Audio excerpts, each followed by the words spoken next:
I will praise thee with my whole heart. Before the gods will I sing praise unto thee. I will worship toward thy holy temple and praise thy name. For thy loving kindness and for thy truth. For thou hast magnified thy word above all thy name. In the day when I cried, thou answeredst me, and strengthenedst me with the strength in my soul. All the kings of the earth shall praise thee, O Lord, when they hear the words of thy mouth. Yea, they shall sing in the ways of the Lord, for great is the glory of the Lord. Though the Lord be high, yet has he respect unto the lowly. But the proud he knoweth afar off. Though I walk in the midst of trouble, thou wilt revive me.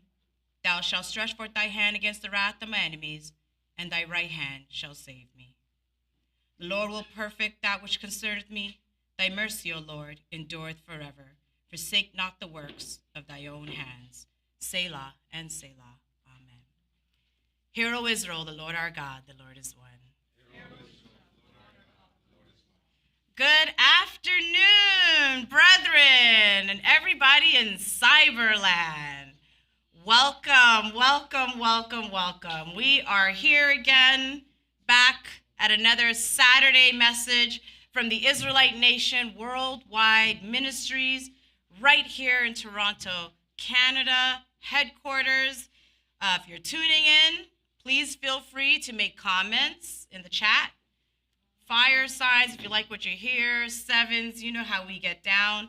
Furthermore, if it's your first time here, and you're liking what you're hearing, I implore you and ask you that you reach out to us via email or phone call to learn more about us, for we are the Israelites, and how you can be part of this Israelite family.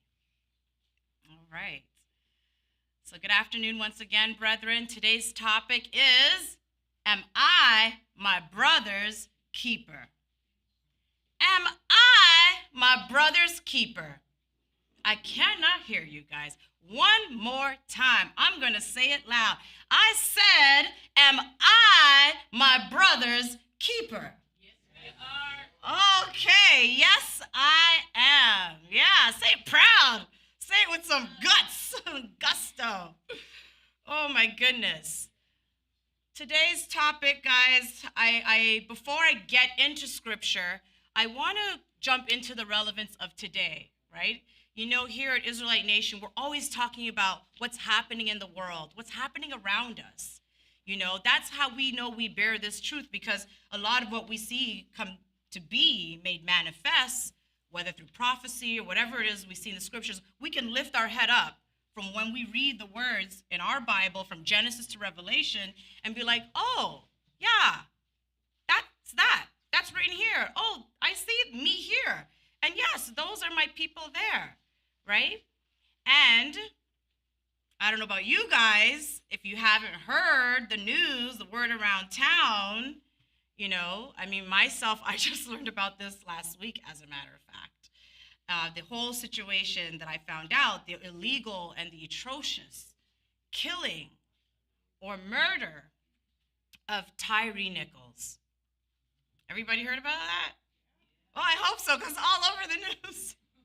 Again, I only heard about it last week, but Tyre Nichols, a Jacobite, a young black man, a 29-year-old man who was murdered and who leaves behind a son of 4 years old. Tragic. Another senseless act of, police brutality. Another murder of a young man in his 20s. But this time, it's a little different. This time, it's a little different because, as they love to do when it's us, is they plastered all the police officers across the 6 o'clock news or 11 o'clock news, depending on how late you stay up. And all the officers, 5 of them at least, I heard 7 in other places, but 5 were dismissed with pay. We're all Jacobites. All Jacobites. And for those that, if it's your first time tuning in, a Jacobite for clarity, and you can go back and watch the many, many videos that we've done on this topic. A Jacobite is someone who is a descendant of the children of slavery. So if your ancestors came on the transatlantic slave boats all across the globe, the diaspora, you are a descendant of those people, and your rightful name is Jacobite. Not African, not Black, not African Canadian, not whatever other acronyms or labels, Negro, whatever they label you. Your rightful title on this planet Earth, planet Rock, is Jacobite. So throughout today, I will interchangeably use Black and Jacobite, but that's what I'm talking about, a child, a descendant of slavery. So, oh my goodness. I'm curious. I feel like when I heard the news about Tyre Nichols, it's upsetting, of course. And for me, it's like, I think it's upsetting because for so long I talk about us as a people, when we hurt each other and hurt ourselves, when we kill each other. You know, with George Floyd, there was marches all across the U.S. immediately, right? Marches in Canada, marches in Europe, marches in Denmark. It was a worldwide phenomenon. Everyone took to the streets.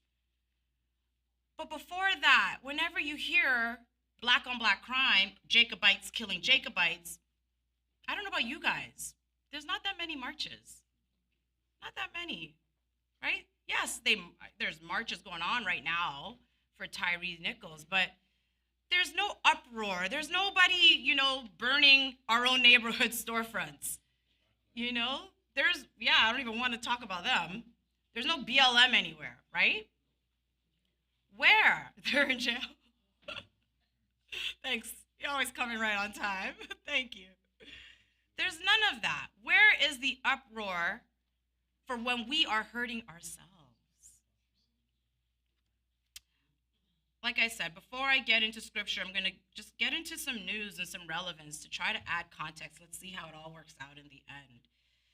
But in my opinion, we should be even that more upset, 10 times more upset. Where are those millions of marches worldwide for us? When are we going to take a stance for us? So I'm going to read something. I'm going to read from the U.S. Department of Justice, Office of Justice Programs, and you can look this up. This was published in 1983 from the U.S. Department of Justice. In 1983, and this is a journal, so it's like a trade journal in the Department of Justice, right? And it's about 9 pages long. And I'll just read an excerpt of it. It says, Black homicide rates are 7 to 8 times those of whites, though Blacks have a rate of poverty only 4 to 5 times that of whites. Today, homicide is the leading cause of death among young Black men and contributes significantly to the shortened lifespan of the Black male. In about 80 to 90% of the cases, the Black victim was killed by another Black. In 80 to 90% of homicides, a Jacobite was killed by another Jacobite. 80 to 90%, 1983. And it gets better. It only gets better, or should I say worse. And about 52% of the murder victims were acquainted with their assailant. So more than 80 to 90%, right? Let's say about 45 of those. 50% of that 45 knew who the person was, knew the perpetrator, knew their killer. Maybe besties for all I know. Let that sink in. That was 40 years ago this was published. 40 years ago. 40 is as our elder Shadrach has taught us, 40 is a very significant number in the Israelite life. Dang, it's a generation. And we fast forward to 2023, And I'm not even going to go to 2023 yet. Just a couple years ago, 2019, we had our very own Elder Andel, who was up here, and he spoke about Chicago's killings. And he too gave some stats. And that was from the U.S. Department of Justice. This article was, I'm going to do another a reading. This article was published by Forbes. Forbes, you think about Forbes, just think about money, right? But they did an article a couple years ago, about 6-7 years ago. And I'm going to reiterate what Elder Andel spoke about, which was in about 2016, which was at a murder rate, a 20-year high they were tracking from 2001. In 2016, that Chicago, basically probably South Side Chicago, but we'll just say South Chicago, the majority of the victims are young black men from a small number of neighborhoods in the city, with an average of 12 people shot, an average of 12 people shot every day. The numbers don't lie. And homicides have become a grim normality for some residents. In that year of 2016, when they were tracking, BBC also did a report. And their report was, when they were comparing Chicago, was that since 2001, remember the war in Kuwait and Iraq and all of that, that there was about 7,000 murders with two places combined, two countries, Iraq and Afghanistan, combined to make about 7,000 murders. No, excuse me, Chicago experienced 7,000 murders. But two countries combined, Iraq and Afghanistan, a war could not even make up the killings, the number of killings that took place in Chicago. That's how much we were killing each other. I ask this question all the time when I come to this stage. I believe I asked it the last time. And I'm going to do it a little differently this time. I'm going to take a polling. Everybody likes polling. Anybody do surveys and get those, or you just click them away off the internet? I'm going to do a polling. When you are scrolling on social media or watching the news, put your hand up and wave your hand in the chat. And you see, I don't know, Tyrese Nichols. Let's use Tyrese Nichols. You heard about Tyrese Nichols. Were you angry? Put your hand up. Were you angry enough to get up and go do something about it? Were you that angry? This is happening again? I'm out of here. March, I'm out of here. Call somebody. Who do I need to call? Were you anybody angry? No? First it was most. First I saw about 10 hands. Now I see 2. Another polling. When you first heard of Tyree Nichols and what had happened, were you sad? Put your hand up. You were sad? Yeah, sad, right? And I'll do the last polling. When you first heard about Tyree Nichols, were you the one that said, not again, and you just kept scrolling? Yeah, honest. Thank you for your honesty. At least 1 or 2 I think I saw. Yeah, good, thank you. Oh, wow. Dang, man, you guys are hard. It's the next generation right there. Yes, so have we now become desensitized to the news of black on black crime, Jacobites killing Jacobites?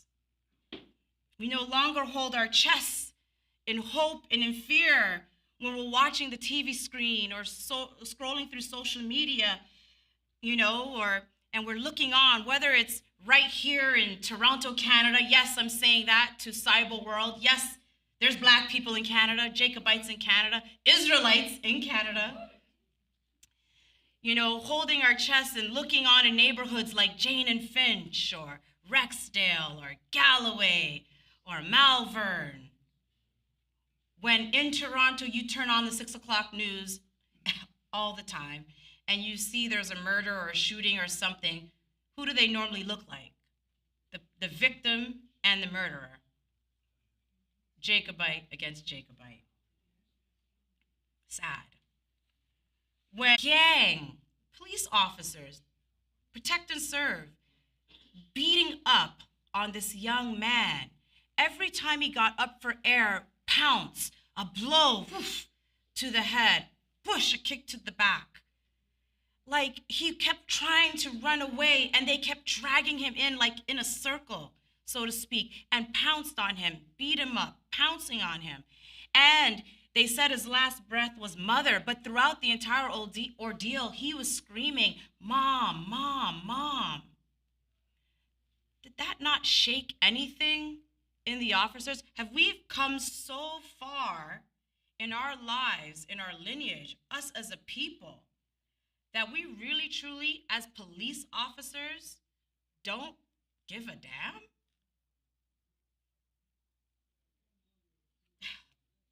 I've seen stuff when people would tell me that the police officer, is racist, and Jacobites that joined the police force are also racist. I don't know. It is very sad to see in today's world, with the amount of information that is accessible to people, to study about your history, to learn about who you are, that as a police officer, this is the stance that you take. And this is how you defend people that look like you. Again, let's just go back. I'm going back in time a lot because to really understand today, we have to understand yesterday.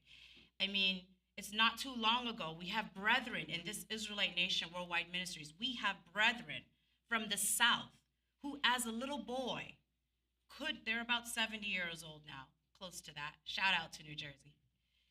That as a little boy, when he would walk the streets, could not look eye to eye in a white man's eye. That in 2023, that's us as a people. We were unified. That in 2023, that we are now killing and murdering each other. But like I said, this is not new. It's been happening since the beginning of time. Tyree was brutally murdered just yards away from his mother's house. George Floyd died also with bellowing out and calling out to his dead mother. Let's turn to Genesis chapter 4. Like I said, we cannot allow ourselves to get weak. Okay. And Adam knew Eve, his wife, and she conceived and bare Cain, and said, I've gotten a man from the Lord. Ooh, already that's loaded. And Adam knew Eve, his wife. She's with child. And she says, I've finally gotten a man from the Lord. And if you don't understand, I've gotten a man from the Lord, that's very significant in this verse. Very significant. And if you don't understand what I mean, this is not the topic for today, but I would ask, if you're taking notes, that you'd make this note, that you go out and buy yourself The Truth, the Lie, and the Bible, written by Elder Shadrach, to clearly understand why Eve in this verse would say, I have gotten a man from the Lord. Okay? That's all I'm going to say on that. And she bare again. She bare again and had his brother Abel. And Abel was a keeper of sheep, but Cain was a tiller of the ground. It's interesting. Here we have two brothers, older and younger. This automatically, right from the very beginning, even with the first family, we dive right into who we are as a people and our culture. Right here, we show Cain being in agriculture and Abel, sheep, right? Sheep herder. He tends to the sheep. It's so interesting that right from the beginning with the first family, boom, culture from day one. I love it. You really can't write this stuff. What this also demonstrates for us as Israelites is that we were not cave people. We were not. And we did not go hunting and spearing. We tend to the land, right? We tend to the ground and we tend to sheep. There's this wickedness, within us. All right, let's continue. And in process of time, it came to pass that Cain brought of the fruit of the ground an offering unto the Lord.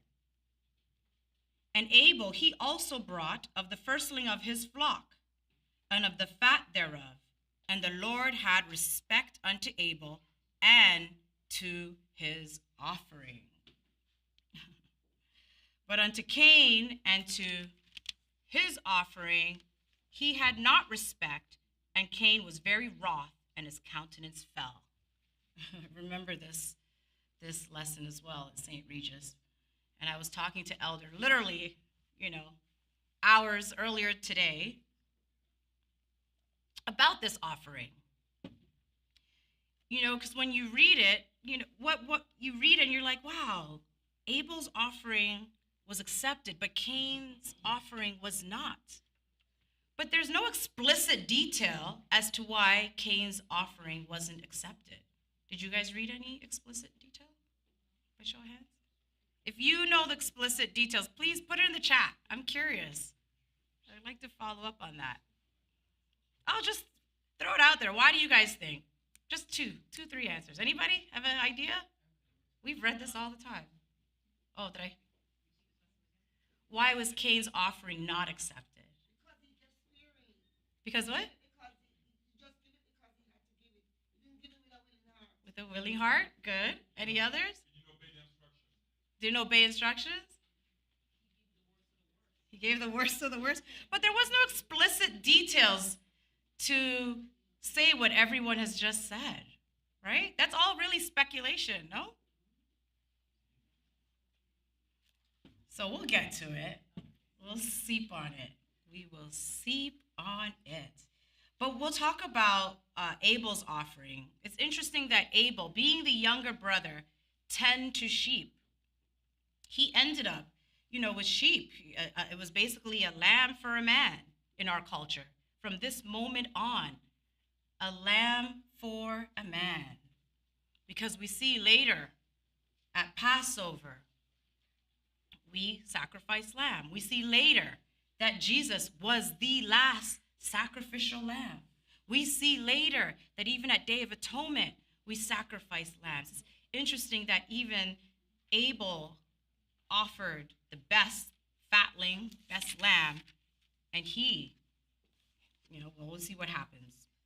So his offering was respected, and Cain's was not. And Cain was wroth, man. Wroth. He was wroth. He was angry, right? I don't know. It says, at least we know that his countenance fell. Everything changed about him, within him, without him. Angry, wroth, because his offering wasn't accepted. And the Lord said unto Cain, Cain, why art thou wroth? And why is thou countenance fall? Why are you so mad, man? What's going on, Cain? What's happening? Why are you angry? If thou, and he goes on to explain to him, well, Cain, think about it. If thou doest well, shall thou not be accepted? If you did well, wouldn't I have accepted everything that you did? And if thou doest not well, sin lieth at the door, and unto thee shall be his desire, and thou shalt rule over him. Wow. Oh, the crossroad. And this verse, my goodness, gives a lot of insight into who Cain is. Here the God of Israel is saying, if you did well, you would have been accepted. But be careful. Don't become susceptible to weakness, to evil, because sin waits for you to make the wrong choice and to fall. If I bring up Esau and Jacob, we think about, people would say, God of Israel said, Jacob have I loved and Esau have I hated. And when Rebekah went to entreat of the Lord, and her husband went to entreat of the Lord, what's happening within my womb? And she says, well, God of Israel says, two different nations of people are within thy womb. And I'm letting you know now, Jacob I love, Esau have I hated. What type of spirituality, what type of spirit is with each? And what type of choices will these individuals make when they are in the world? So with Cain, at the appointed time, had a choice to make. It's almost like a foreshadowing of what was to come. I know who you are and what you're about, and even what spirit lieth within. That's tough. That's why we as Israelites have always have to be on guard. The first family, we can't sleep because it said, God of Israel said to Cain, the first son born, human on earth, says, sin waiteth and lieth at thy door. Wow. I think that's deep. You don't even know. It's always subtly, right? It never happens blatant in your face. Like, boom, you're going to kill somebody today. What? No, it doesn't. Let's continue. Verse 8, am I? Yes. So sin lieth at thy door, and it shall rule over you. Oh, my goodness. And Cain talked with Abel, his brother. So now Cain, he's angry. He has this conversation with the God of Israel, and he decides, you know what? I'm going to meet up with Abel. I think I have a plan. So he invites Abel over. I don't know, back in the day, in the field, in the tent. It wouldn't be a condo. It wouldn't be his mansion. Under the trees. Invites him over. I don't know, did he make cakes? Did he dress a lamb? No, he says in the field. And Cain talked with Abel, his brother, and it came to pass when they were in the field. So they're there. That Cain rose up against Abel, his brother, and slew him. Oh. Everything that comes to the forefront of your mind, what is it? Oh my gosh, how could you do this? Clutching of chest. How could you do this? It's your brother. What were you thinking? Am I going to take a stance and go do something to Cain? Cain premeditated, invited his brother to the field, and rose up and slew Abel. Well, where would Cain have gotten the idea to even kill or murder? That's why I love our book. Our book is everything, because it just shows who we are as a people and what we do. Because the first verse, second verse already told us that Cain tilled the ground. Agriculture is our thing, you know. We are the vine, the vineyard. Hey now. And here we go. Abel tends to the sheep. So he would have seen sacrifices, right? The offering, even the lamb, sacrifices. So we killed animals. And Cain took that, internalized it, interpreted it, and instead of killing animal for sacrifice, took all that he saw and did that to Abel, causing the first murder and the first human blood to shed on the God of Israel's green earth. The first family. My goodness. Pardon? And a person that he knows. His brother. Now I ask you again. Well, no, I'm not going to ask you right now. We'll hold that thought. But I will ask you. Actually, Cain will ask. The person that he knows. And he kills him. Why? Because by faith, it says in Hebrews 11, by faith, Abel's offering was, the offer he made was accepted by God. It was more excellent in sacrifice. His heart was aligned with God. His spirit, his gifts, everything was aligned with the God of Israel. Everything. But Cain's anger was rooted in his pride, and he was not with God. Let's continue. Where am I? So he slews his brother. This is I love this because when you read this, you remember Adam and Eve after they sinned, and it's like God of Israel, God always got to go looking for you. And Lord said unto Cain, okay, Cain, I see you, but where is Abel thy brother?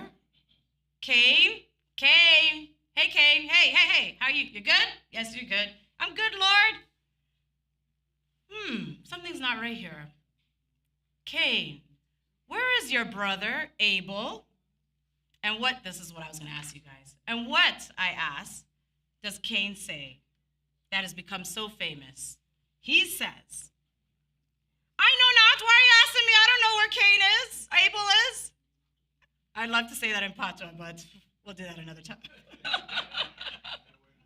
Right. I don't know where Abel is. I do TNT, but I can't, Cheryl. I don't know where Abel is. Am I my brother's keeper? I ask again. Am I my brother's keeper? The arrogance in that. You're going to look to the living God. Why are you asking me these questions? You can just imagine these people, the spirit of these people. This is the lineage that we all come from. The spirit within him. Why are you asking me that question? I don't know where Abel is. Do I look like I know where he is? Am I my brother's keeper? Why are you asking me the question like that?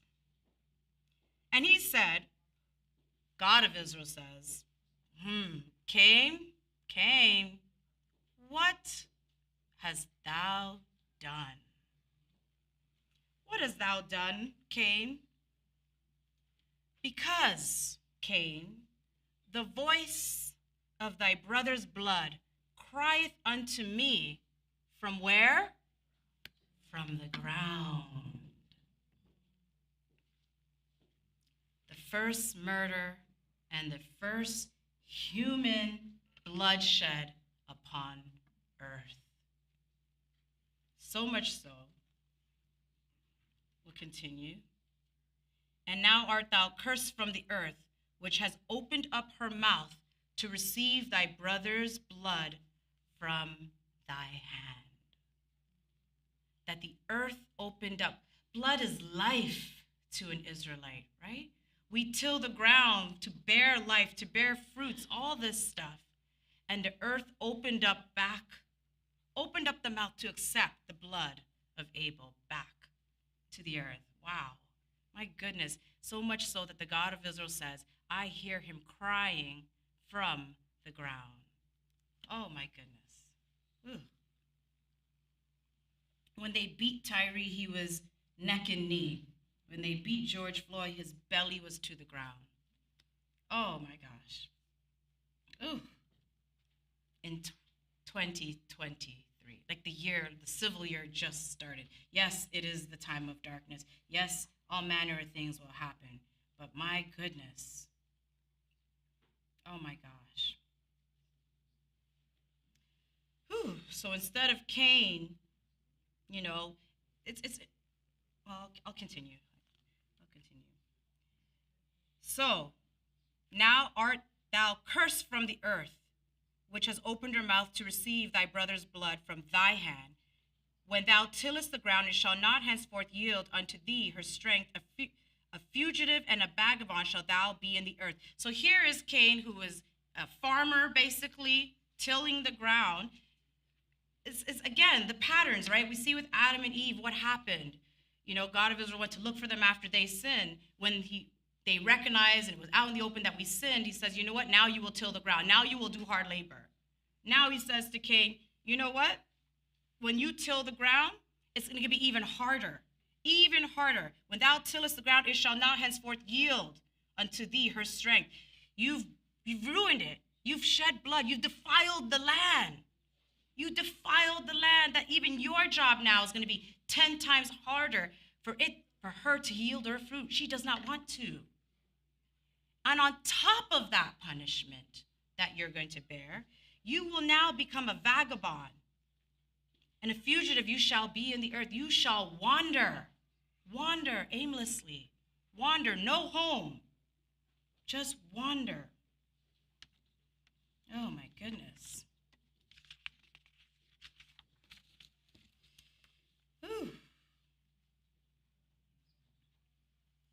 what does Cain say? And Cain says unto the Lord, this is good. And Cain said unto the Lord, my punishment is greater than I can bear. My punishment is greater than I can bear. Why? I don't know about you guys, for the first time when you've read this, or if you're reading it for the first time now, or heard the story for the first time now, why couldn't we have read? And maybe it's speculation, maybe it's in the between the lines of reading, for all you English majors. Why not it say that he had remorse? Remorse for his brother, no weeping, no mourning. Instead, he is so self-absorbed into who he is. The only thing he could factor and think about right now is, wow, my punishment, me, I, is more than I can bear. So now you're begging God of Israel for mercy. Go ahead.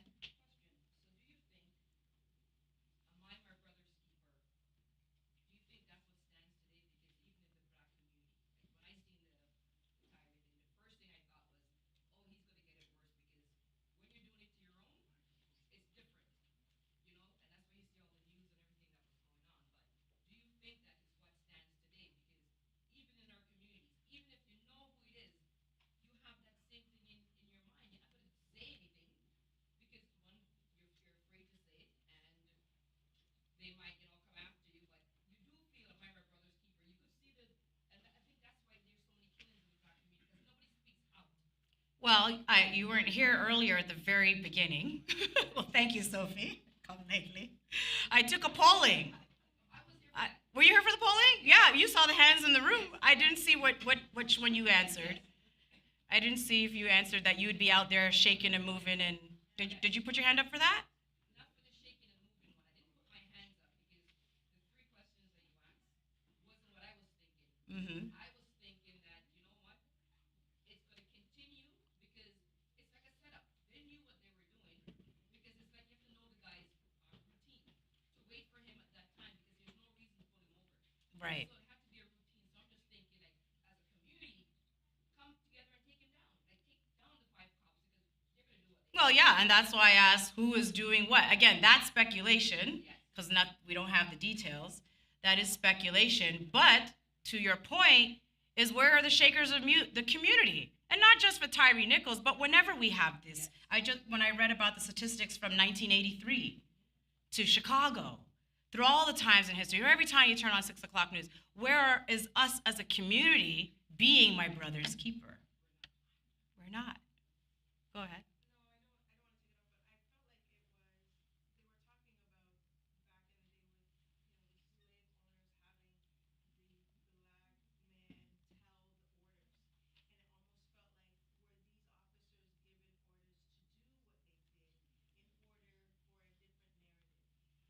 Again, speculation, right? We don't know. We don't know the details. So I know everybody in cyber can't hear when you're not on the microphone, but there's just answers from the audience saying maybe the police were told what to do and where's the community coming together to go against. Yes. Okay, I'm not going to turn, because everyone can't hear you on cyber, so it's not going to become a whole thing, but go ahead, Lorna.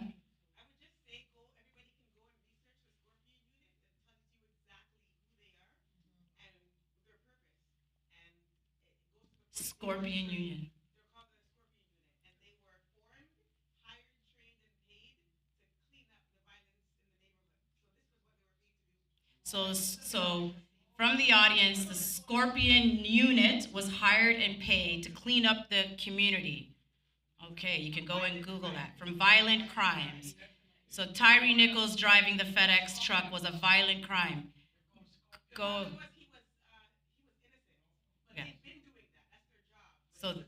Okay, so good. Again, where is the community for the innocent? And I'll take the last comment here. Go ahead, Colin.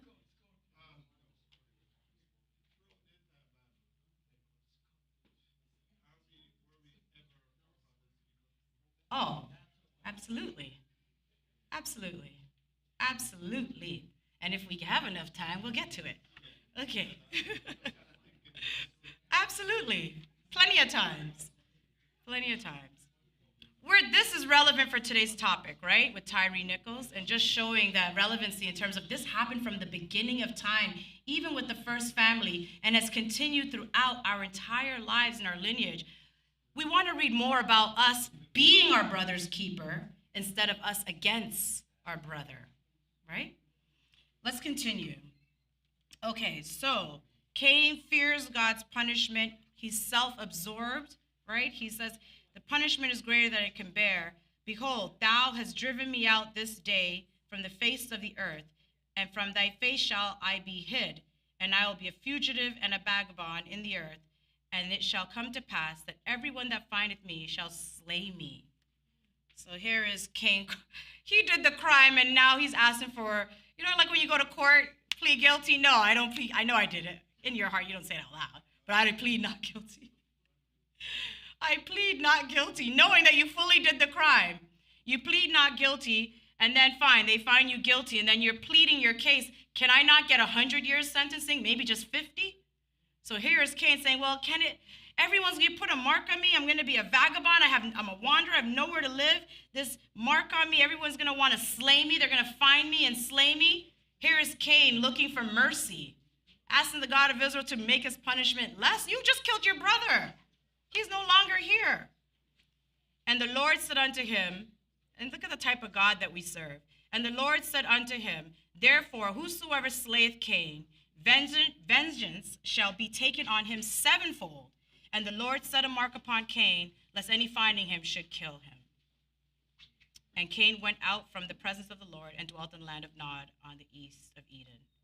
So he safeguarded Cain by putting this mark on him, that no one should slew him or slay him, because vengeance belongeth to the Lord. Right? To seal the deal from his attackers. Cain was not his brother's keeper, as we know. I don't know, from the firstborn son of Adam and Eve, the first son from Adam and Eve. Remember, Adam and Eve were created. This was the first son to be born of a womb from Eve. First human son, male son to be born from Eve. He gets older and he slews his younger brother Abel, becoming the first son. All hope, when you have a baby, all hope goes into that baby, grows up. Instead, he becomes the first murderer on earth. The first murderer, and Abel becomes the first victim. So we lose Abel, we lose Cain, the parents lose both their children. My goodness. Oh. The consequences of sin, Cain's envy, his arrogance, causes even the family to separate. And you would think, okay, is this normal in our, what's the punishment? What happens? Yeah, of course, at some point, God of Israel says, no, there's going to be order and structure.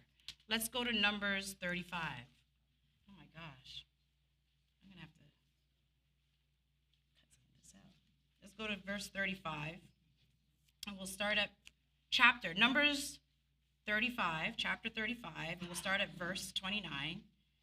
So these things, God of Israel, placing order with Moses, all the laws, and he says, he makes it, a law now. So these things shall be for a statute of judgment unto you throughout your generations in all your dwellings.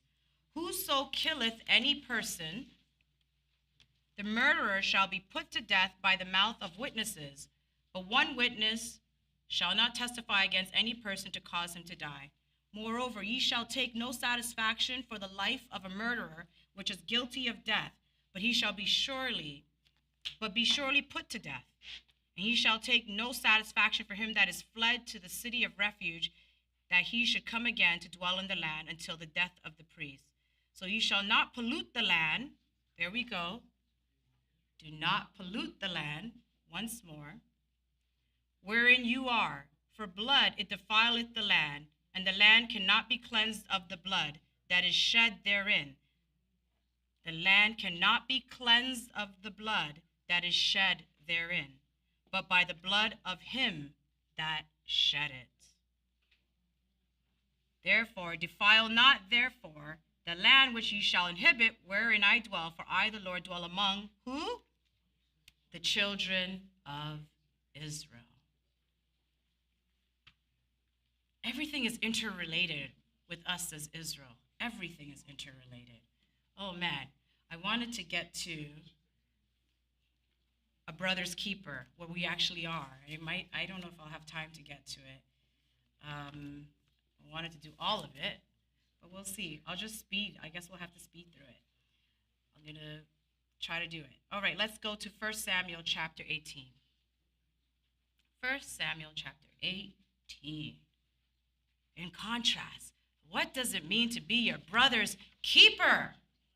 Am I my brother's keeper? Yes, I am. All right, we'll start at verse 1. Just to give context, Saul is the first king of Israel. He's ruling, and they were going up against the Philistines for war. David is announced, that it was told even to Saul by the God of Israel, by Samuel, that David will take his place one day. And of course, Saul gets jealous and upset. That's backstory, right? And Saul has a son named Jonathan, who's obviously the next in line to become king and take the throne. That's the backstory. So here we go. Chapter 18, 1 Samuel, verse 1. And it came to pass, when he had made an end of speaking unto Saul, that the soul of Jonathan was knit with the soul of David, and Jonathan loved him as his own soul. Oh man, I just love this. I love it. I love a lot of things in this Bible. I love this because, again, like I said earlier, you read, you look up and look around. You read, you look up.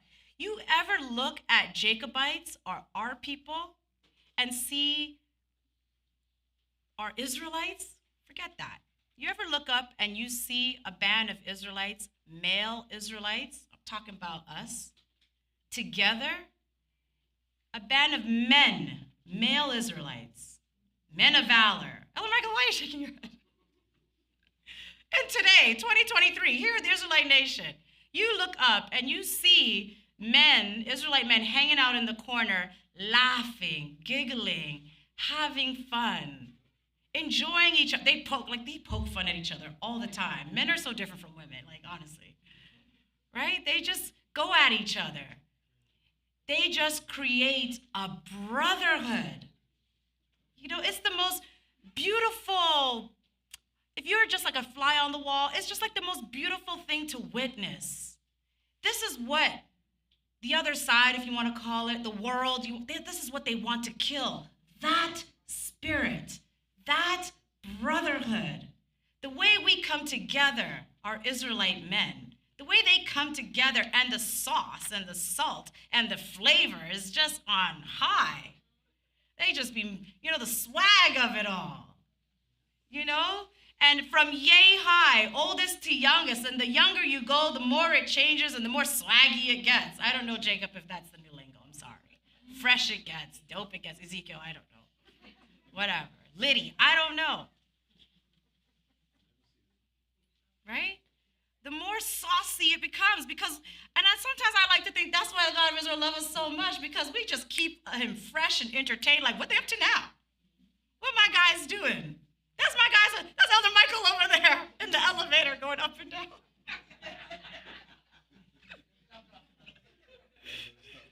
He said, that's my Elder Michael. That's how he gets down. That's his lingo. And only I can understand it. We get you, Elder Michael. So here is Jonathan, who loved David, like his own soul. And brotherhood. I'm not going to even use gang, But in gangs, what is it? Blood in, blood out. Like, you love your people so much that you would take a life for your brother. You know what I mean? So think about this now. Jonathan, a young lad, he's come a warrior, about to take the throne. His buddy David, who he loves like his own soul, Jonathan gets wind like, yeah, I see that the God of Israel is with you, David. And if you get a chance, go back and read this chapter because it's incredible. We don't have enough time to do it here now. I wish this was the contrast to Cain and Abel, But Jonathan goes as far as going against his father, King Saul, to save David's life. That's treason. Right away, that's treason. You're going against the prime minister, the president, the king, my own son. Now, he was not being a brother's keeper to his daddy, but he was being a brother's keeper to David because he said it himself that the God of Israel is with you, David. And he loved David, even like his own soul. It says even like knit, like you're the right hand and I'm the left hand, like you're the white on the rice. You know what I mean? You like your rice brown? You're the brown on the rice. They have wild rice that's black too, Elder Michael. You're the black on the rice.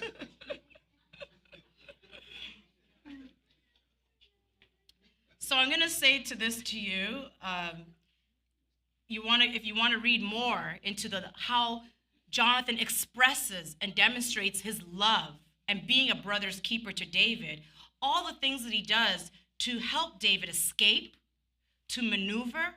David had left and went away, and Jonathan did what? He says, you know what? The new moon is coming.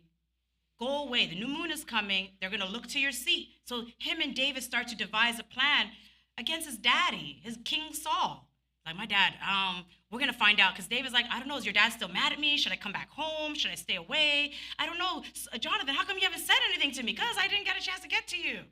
And he says, okay, let's find out if my dad is still mad. At new moon, don't show up. And we'll see how my dad's reaction is. If he's still mad, if he's still angry, if he's still sad, if he's still mad, I'll shoot 3 arrows and give you a warning that you should get the heck out of Dodge. Right? And this is the layman's short terms of cheat notes that I'm giving you. But you go back and read chapter 18 to just really understand the relationship that Jonathan had with David. This is not what the world says. I'm not even going to repeat that filth. Right? The world is filthy. This is not that.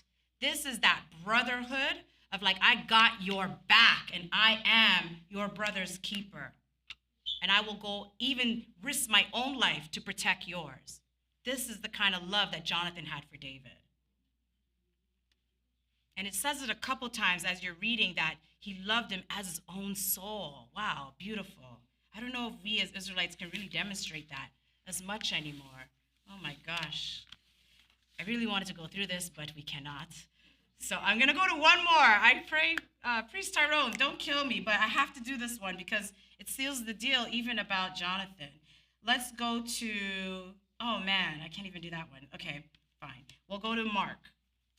And these aren't new scriptures, right? We've done a lot of these before. So let's go to Mark chapter 12. Oh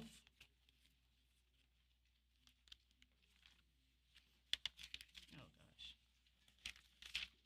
Here we go. And we'll go there. And we'll go to verse 28. Oh man. There's so much I wanted to do in that, but my goodness, already. Okay, Mark chapter 12, and we'll go to verse 28. And it's our famous one, guys. We should all know this off by heart, really. Okay, verse 28. And one of the scribes came, and having heard them reasoning together, and perceiving that he had answered them well, which asked him, which is the first commandment of all. So as you know, here Jesus the Christ is with the apostles, and many a times the Pharisees, scribes, Sadducees are always tempting and probing at Jesus the Christ, trying to figure out, are you who you say you are? Because that's our people. That's how we behave. You say, if you really are the person, then do this. If you really are the person, then heal the blind. If you really are the person, raise the dead. Well, how can you say who you are? You know our people. So that's how we get down. Just if you don't know, that's how we get down. We were not our brother's keeper when we hung Jesus on the cross. And then, again, talking about who we are as a people, and said, put him on the cross. He's innocent. No, put him on the cross. We don't care. Let his blood be upon us and our children's children. So you took it upon yourself to hang this innocent man, us, our people, this is our DNA, and then also went a step further to say, put it on our children. So you couldn't just leave us out of that, all those crosses? You couldn't just let the buck stop with you? What is with our people? Why we gotta be overzealous in things, over cursing, everything is just so extra. We're just extra with it. This is the DNA, guys.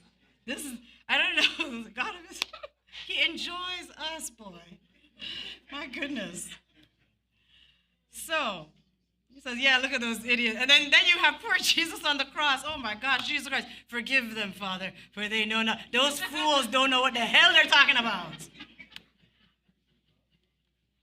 My goodness. All right, verse 29. And Jesus answered him. So what's the greatest commandment of all? The first of all the commandments is, Hear, O Israel, the Lord our God is one Lord. Listen up, Israel. Listen up. Y'all out there, Israelites, listen up. Remember, our God is just one. One Lord. Not many gods. Yes, go ahead. You can clap it up. Just one. And this is so important for us as Israelites from the beginning of time. Man has worshipped everything under the sun. Pigs, donkeys, dogs, elephants, cows, cat, rats, air, toilets, you name it. Many are gods, not knocking other people. Some people worship 1,000,000 gods. They have 1,000,000 gods, one for water, one for love, one for death, one for plants, one for rocks. And it works for them. Yes, I like it works for them.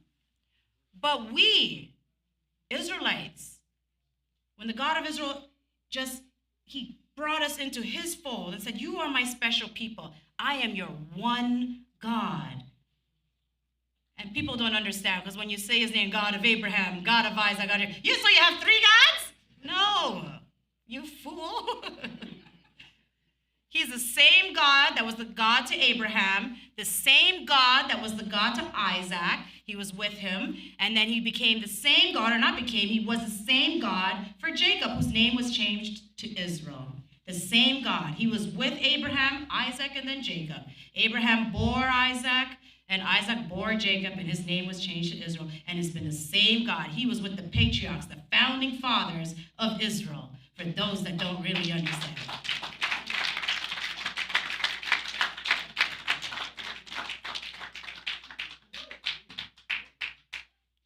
All right, and then Jesus Christ goes on to say, and thou shalt love thy Lord, thy God, with all thy heart, and with all thy soul, and with all thy mind, and with all thy strength. That is the first commandment. Everything, your entire being, your thoughts, everything should be for the God of Israel, that you love him that much.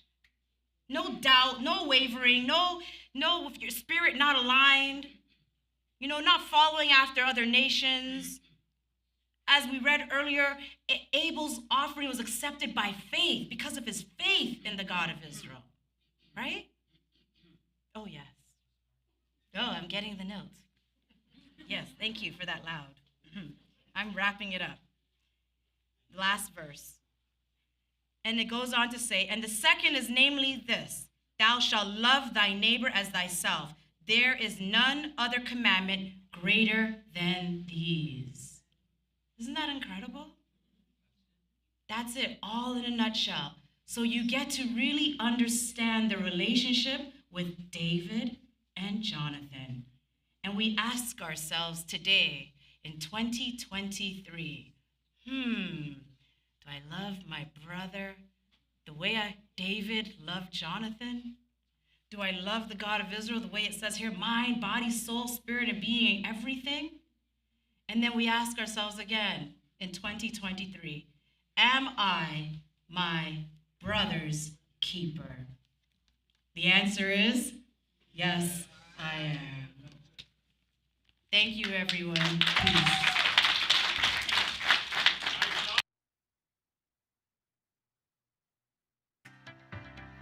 Hello, hope you're enjoying the program so far. We're excited you've joined us for today's event. If this is your first time, please go ahead and hit the subscribe button. And don't forget to click the notification bell to be kept up to date with all the latest news. Also, take a second to like, comment, and share our videos. That's right, like, comment, and share our videos. We would really appreciate that. Also, we are really passionate about sharing our Israelite culture and would welcome your generosity in helping us to reach more people. So please feel free to leave us a donation. If you would like to learn more or are thinking about joining us, then please go ahead and fill out the form in the description box below, and a member of the Welcome Committee will be in contact. Thank you so much for your time, and I leave you with peace, love, truth, prosperity, and power. Good afternoon, everyone, and to those in the cyberland in land, welcome to the Israelite Nation Worldwide Ministries. You just heard from our very own priest Doreen about the subject matter, am I my brother's keeper? I love that subject matter. I really do, and I'm going to go straight into it. Reason being is Priest Doreen and I and members of the council, we actually had a conversation last week about the video, as Priest Doreen has gone into, about Tyree Nichols and what really happened there. And I swore, well, I didn't say swore, I said to my wife, Natasha, I command you, I forbid you, as it were, do not watch the video. Don't watch the video. When I watched the full-length version, I was in my car and it was very, very shocking to me. It actually hit me. I became very emotional. In fact, I did cry. I'm like, how could they do that to this man? Why would they pull this man, 5 big, strong, strapping children of Jacob, on this small, skinny man? One is suffice if he had committed a crime. If he committed a crime. But 5 men looked at themselves. When I say look at themselves, you look at Tyree Nichols and you see yourself. If I look at any of you, I see myself. Why would I want to inflict pain upon you?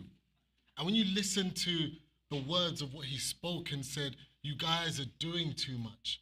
I'm sorry, I didn't do anything. And they handled him and they manhandled him and they cuffed him and they put his face in the ground and they were happy and so much, and you can hear the innocence in his voice. That's probably why I connected with him. And I'm like, something's wrong here. Something is wrong here. And when I watched it all, I was very emotional. I came back, I spoke to Elder Michael, Elder Castrilli, who else was there? I think Elder Freddie. And I said, guys, this was a really bad video. Don't watch it. And I said to those guys, I said, you got to have a strong heart to watch that because you're going to feel something. You're going to feel something. And why? I've got brothers, I've got sisters. Even in this nation here, I'm looking at you. I couldn't, and I did say to them, I said, I'm sorry. If that was anybody to do with me, I'm going to jail. Well, you have to find me first. Because everybody who's committed such a crime, I can't, how do I cope with that? That's my blood, that's my flesh. I can't handle that. But to see what they did to that man, children of Jacob did that against another child of Jacob. Then they glorified themselves and they were happy with what they had done, with their accomplishment of hurting this boy so badly. Even when he got to run away, he ran away and they used his head, and this is not a police training tool or session, as a football. They drew back their feet and you see it and they kick his head. This is big men. These men want to be, what, 225, 250 pounds? And they smashed that boy's face. The camera picked up, he could no longer call for his mum. He was saying, Mom, Mom. Now imagine you don't have a jaw to call mum, but you're calling your mother. It's muffled. Because then you knew they had broken his nose and his jaw, done. This is the evil, and Elder Michael said it best when we had the discussion. They were possessed. You had to have been possessed. A wicked spirit came upon them to inflict such a pain. And they call this particular unit Scorpion Unit. How fitting. How fitting. But let's look into, what does the Scorpion Unit mean? It's supposed to mean street crimes in operation to restore peace in our neighborhoods. How ironic. That's what Scorpion means in this particular unit. they restored no peace. Well, there was no crime committed, and there was no peace there. Nothing was restored. Zero. In fact, to the term scorpion, they did everything correct. They stung him with what? The actual gun. Then they pepper sprayed him just like a scorpion would grab, or they grabbed him up first, would grab you in the clutches, then it stings you and then releases the venom, kill him. So to their unit, they fulfilled that. They fulfilled it. Again, names are very powerful. What do you name yourself? What do you call yourself? And in this particular unit, they fulfilled their own mandate against the child of Jacob. Very, very bad, really bad. And I was tormenting my mind, and I did say I commanded my wife in a deep voice, thou shalt not watch that video. Because I know she's emotional, right? Very emotional. And I don't want, it's just too much. You begin to think about things, and you don't want to go that way. I'll take the burden, I'll do the thinking.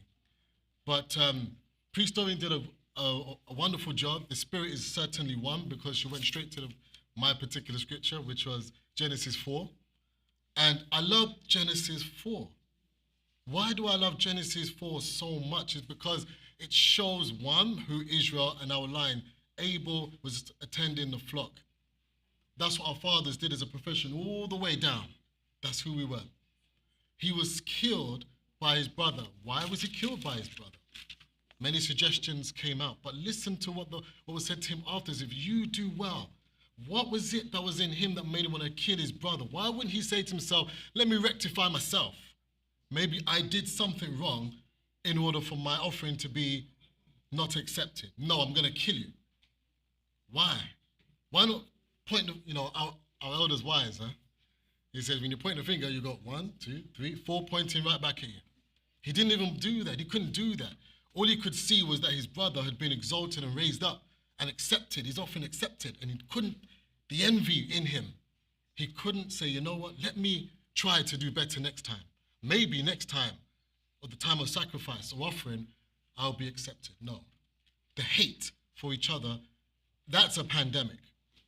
As Priest Doreen gave all the statistics, year on year, day on day, we kill each other mercilessly. We're doing it worse than the KKK. We're doing it worse than anything else. Now look at those men.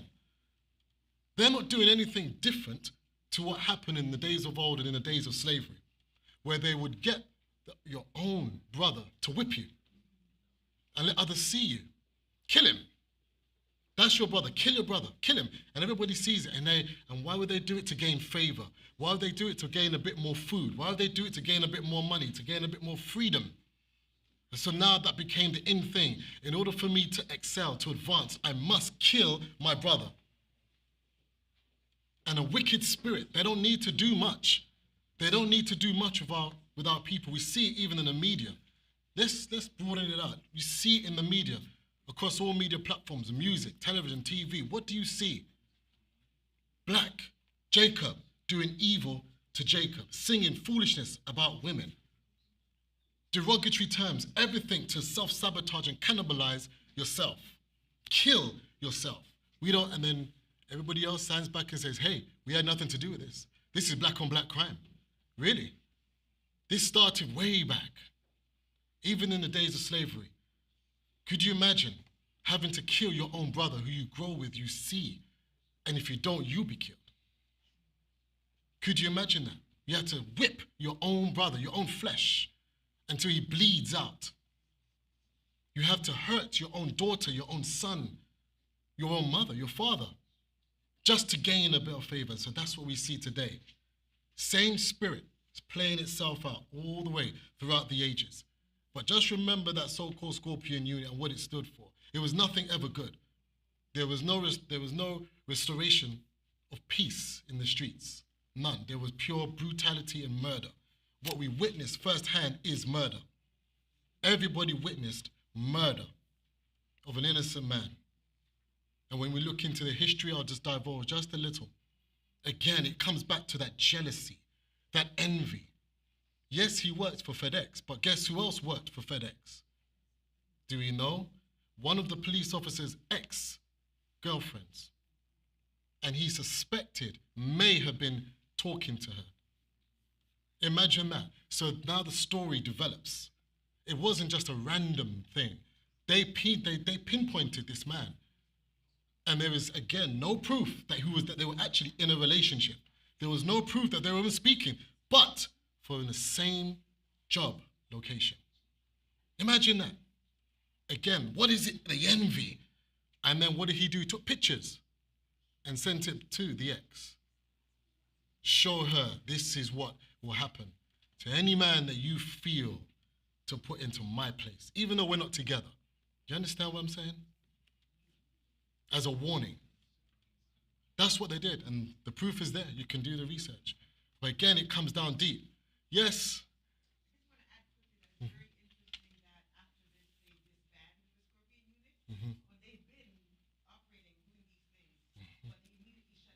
Right.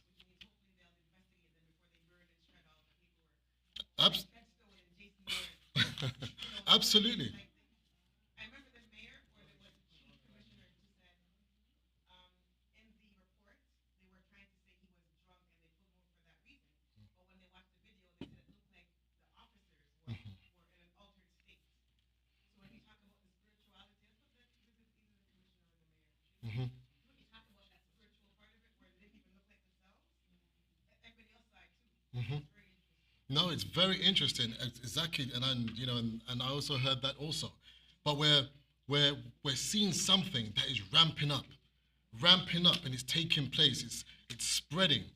When I look at brotherhood and I look at my brother's keeper, I'm so grateful that we're in the Israelite Nation Worldwide Ministries, because I can thank you, and I can truly see that if I look out into the audience, I see my brothers and I see my sisters. I see Elder Michael for sure. he shines out. I've got Elder Freddie. These guys, they shine out. Elder Andor. I've got even Lewis, and Lennox and all these guys. And they're there, and even yes, Ezekiel. And obviously our elder. And our brethren, and they're all there. You look upon your brethren, and it doesn't matter, I don't care what you may think. You may have altercations, you may have discontentment. That's your brethren. Why? They're standing on the same side as you. Truth. They serve the same God as you. It doesn't matter. The problem is the chastisement. You must take chastisement. We have to. The Bible says it. Amos 3:2. If you don't take he chastises those who he loves. So if he loves you, you're getting whipped. Not literally. Take it. It's good, because you know what it does? It's there to help you. But our people, we don't like it. Tell a child of Jacob that they're wrong outside. I was in the gym yesterday. Same thing. I looked at this guy. The two twins I was training, they were laughing at me. I said, why are you laughing? He said, because we were expecting to say something back. And all I did, I looked at them. I just felt pity. I'm like, how do I answer my own to people? And they're coming across arrogantly, and I'm like, it's okay, man, it's okay. So we'll be finished soon. And I just took my smile down, and you just go to the side, because I know I could really unleash Tyrone's mouth on them in a very nice way, and let them feel good. But again, that's not what it's about, because I still look at that person. It's a child of Jacob, just don't know who they are. They don't know who they are, so they act out. They're open to all kinds of familiar spirits. Look what happened even with our fathers, even David. Look what happened. Look what happened, Saul, David. And then when Saul came back to him, oh, I'm sorry, my son. I'm sorry. I won't do it again. He goes back. The Spirit take him again. Let me kill him. Where is he? Let me kill him. I'm sorry, my son. Okay, I don't know. It's quite humorous when you look at our fathers and the way they behave, but it's also an example of how we should learn from them on what not to do and what to do. So I'm going to go into my scripture. Thank you, Priest Doreen, for that opener. That was very good. No, it was very good. If you don't mind, may I go a little into the first one? Just a touch. I'm going to go to Genesis 4. Just want to touch a little bit, just a tiny bit, and I'm going to move on very quickly. And I'm going to read from verse 5. It says, but unto Cain and to his offering he had no respect, and Cain was very wroth, and his countenance fell. And the Lord said unto Cain, why art thou wroth, and why is thy countenance fallen?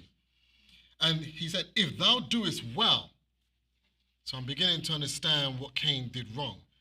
Did he do well? What do you mean? What do you mean you didn't do well? How was your behavior?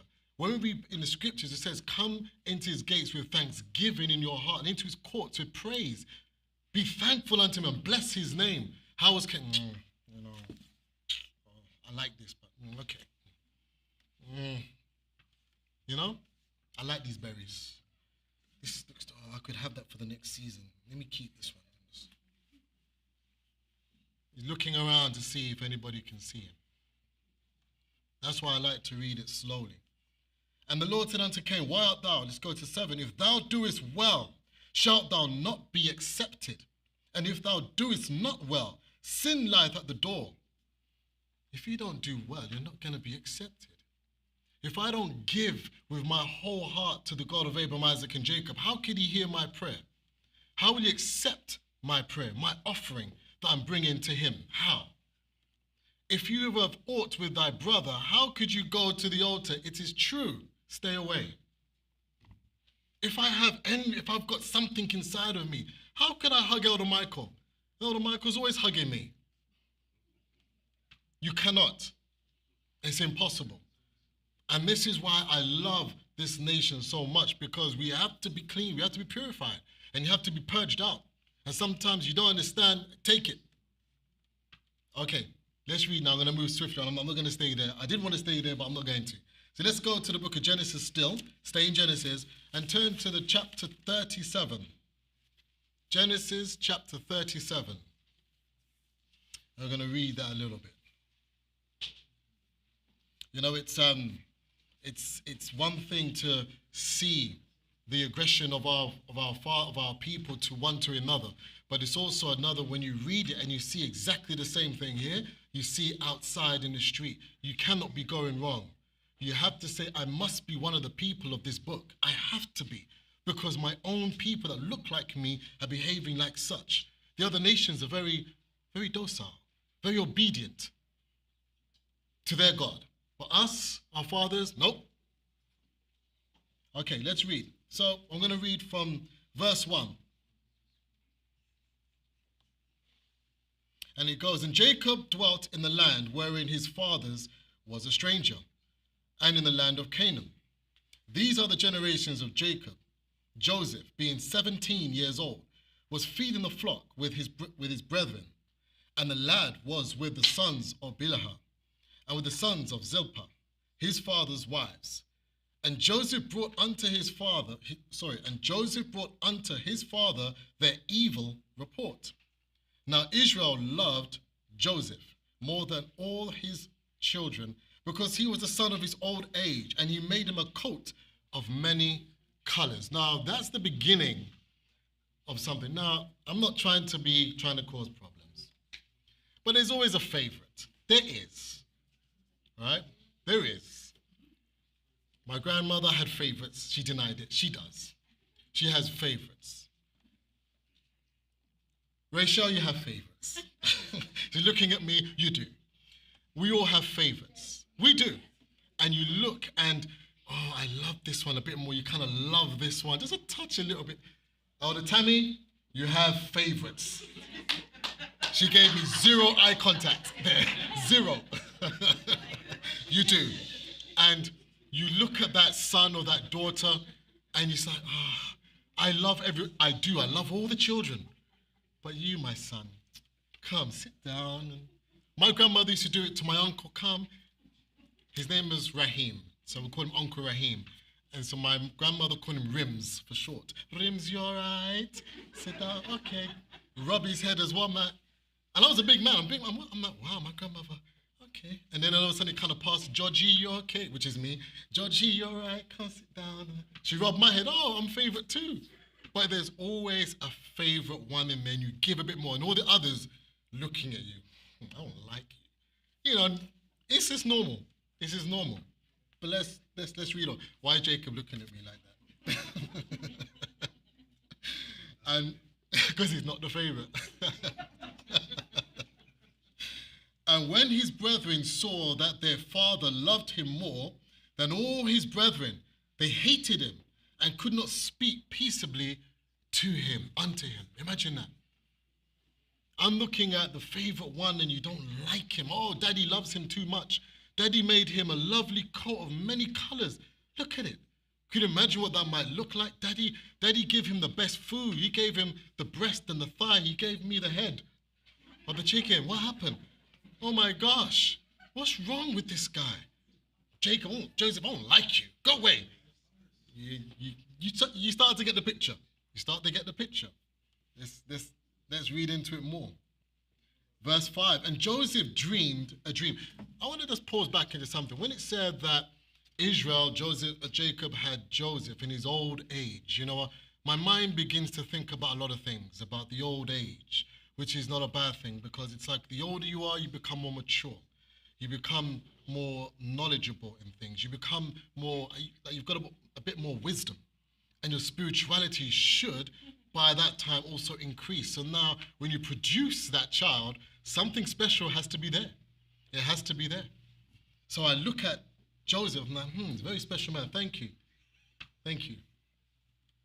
And Joseph dreamed a dream and he told it his brethren, and they hated him yet more. So for his own gifts that he had, he was hated even by his own brethren, even by his brothers.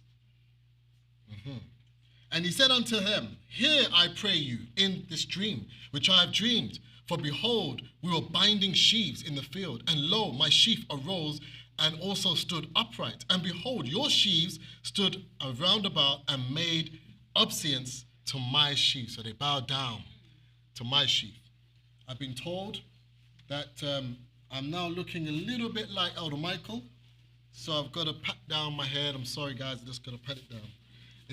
Is that okay? I know that we're live on there and this is good. It's okay? Elder Tammy, is it good? Everybody, okay, thank you. Sorry. Elder Michael? Sorry, man. Good try. Okay, and I'll read on. So we're at verse number 8. And his brethren said unto him, shalt thou indeed reign over us? So his brothers understood the dream. They understood what he dreamt. You mean to tell me that we are going to bow down to you? You little Joseph, 17 years old? I'm 35. The other one, you must be joking. I'm 40. I said, you.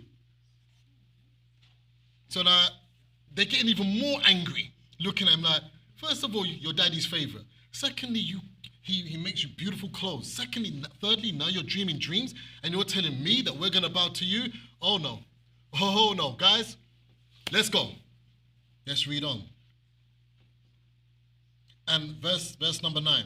Oh, sorry, 8, I'll finish. And his brethren said unto him, shalt thou indeed reign over us? Or shalt thou indeed have dominion over us? And they hated him yet the more for this dream and for his words. And he dreamed yet another dream, and told it his brethren, and said, behold, I have dreamed a dream more. And behold, the sun and the moon and the even star and 11 stars made obeisance to me. And he told it his father and to his brethren, and his father rebuked him. Why would the father rebuke him? Joseph, you shouldn't be saying these things, right? Because, you got brothers and, there's an order. Stop it. Behave yourself. What are you dreaming these dreams? Behave, Joseph. I'm warning you. Let's read on.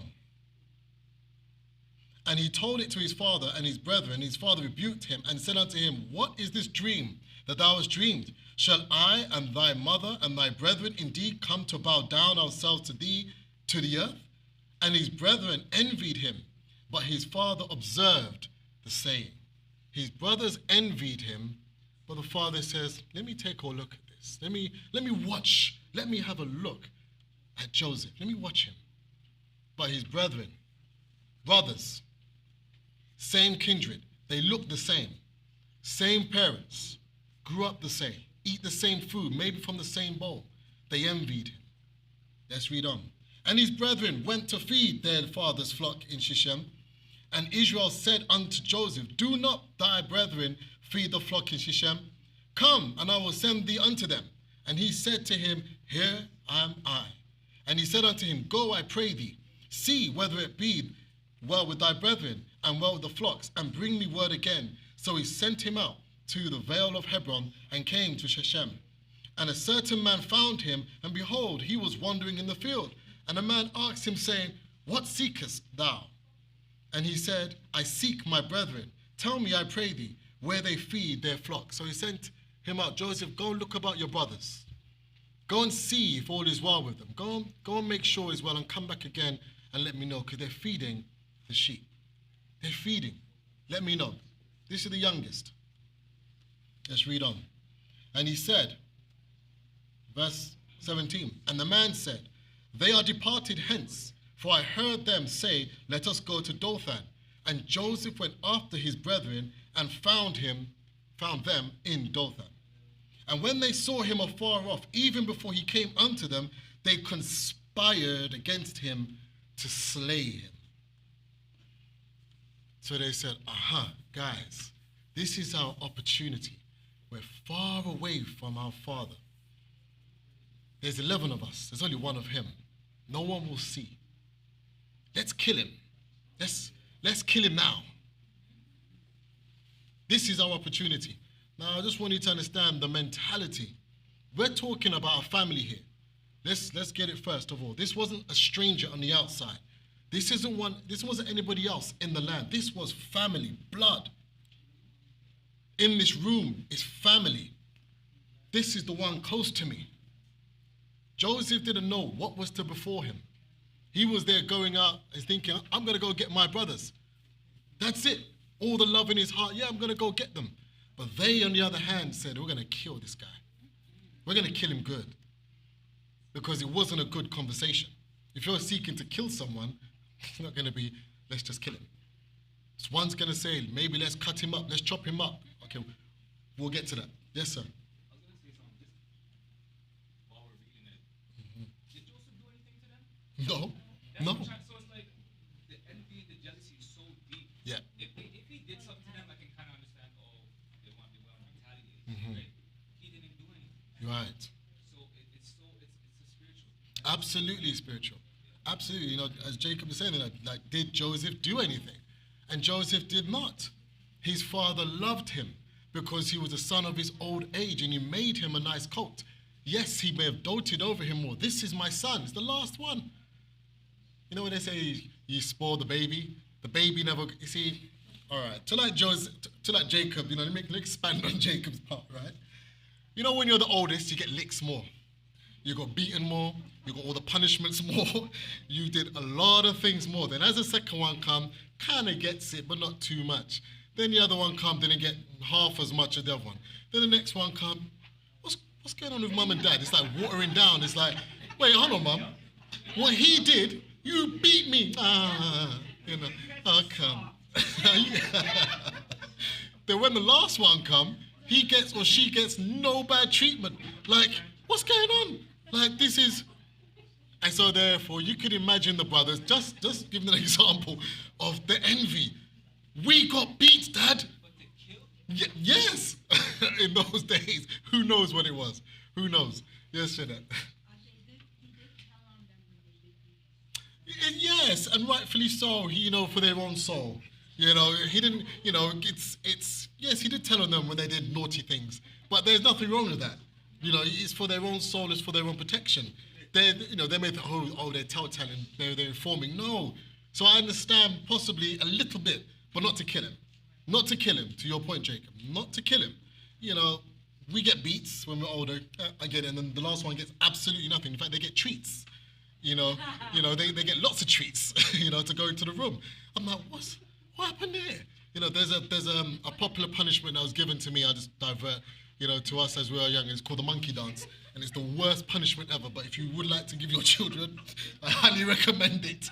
You know, save your hands and save your fingers. No more beating. There's other ways. And monkey dance is squatting for a very long time.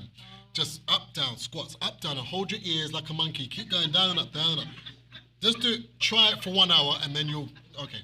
After maybe 10 minutes, you're done. So the last siblings of mine, because I'm the first of 9, never did that. I'm like, what's going on here? We used to squat from morning and I had to get ready to the nighttime. So from nighttime to morning, go to school. My sister's awake. So you understand where the resentment might come from sometimes. But I digress. But we understand, so they envied him even more, on top of the fact of his own spiritual gifts now and what he was saying, the words, what he was saying.